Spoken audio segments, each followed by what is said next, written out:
Some people like to believe that the material self is showing one's standing amongst their peers, and how the more costly and comfortable our belongings are, the more people should envy us. And that's so far from the truth. In our modern society, it's obvious how people think of material objects highly rather than the essence of life, such as families, friends, personal achievements, and even a peace of mind. And in today's society, people will often judge you by your appearance alone, whether or not you look shaggy or drab, or if you look refined or elegant. And sometimes people don't care if you are presentable, they'd rather just judge you by the branding of clothing you wear. And a reason why that's nowhere close to the truth is because, according to William James, the person who actually came up with the theory of the material self, the material self is objects, places, or even possessions which have the label of mine. And such possessions are viewed as an extension of an individual's identity. For example, a child at night, alone in their dark room, would have a stuffed toy that they'd hold on to because they'd make it safe, they'd make them feel safe. And later in the future, even if they no longer need the item, when they look at it, they just reminisce and remember, oh, how I felt back then.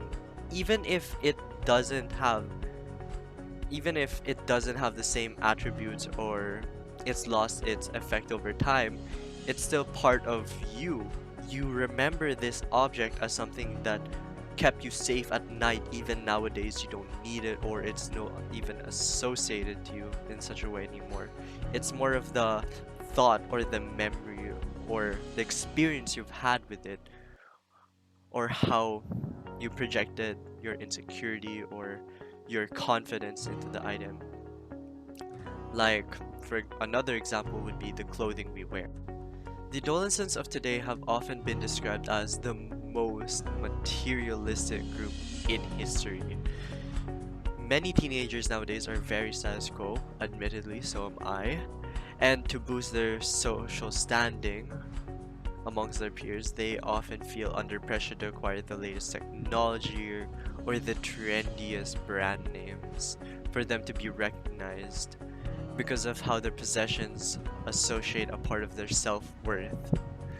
All these focuses on social hierarchy have become a concern amongst us, and unfortunately, that's how society does work.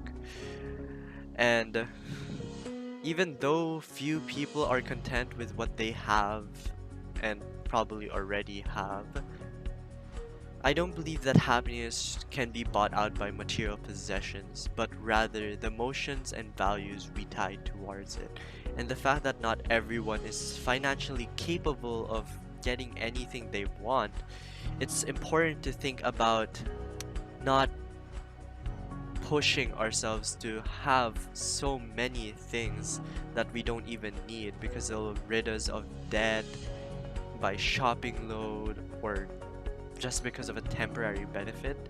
And at the end of the day, this kind of mindset will probably lead to, again, the bad financial choices and debt, and a deep disappointment within ourselves.